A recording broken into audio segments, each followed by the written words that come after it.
Good morning.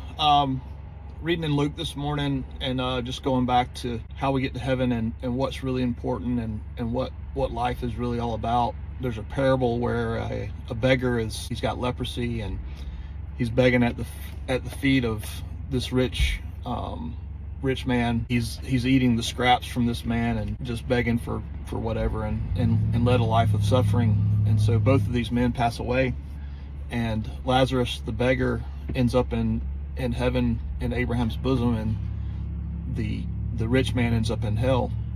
And the rich man in hell that passed away is in hell and just begging for Lazarus to dip his finger in water and place it on his tongue to give him a little bit of relief. And the man's just talking to Abraham, or Abram, I guess is the text, in heaven, and just asking what happened or for relief. And what Abram tells him is that basically it's not what happens on this earth that's important, it's what you do on this earth to get to heaven or get to hell.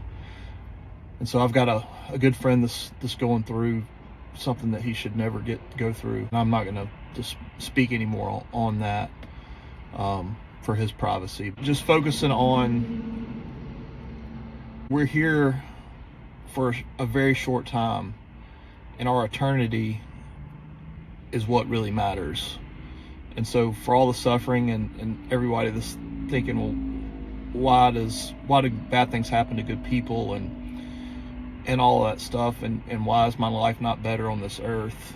But I would rather have a suffering and life on this earth and have eternity in heaven than to have a great rich life on earth with no pain, no suffering, than to go through that for the short time I spend on this earth and then suffer in hell for eternity. So that being said, if you're a non-believer and you don't believe in God and you just think you're going to turn into dirt, I would be very, very careful. And I would do my research and at least read the Bible and pray to God to open your heart to Him and show you who He is, so you don't end up like the beggar. So you don't end up like the rich man and spend eternity in hell.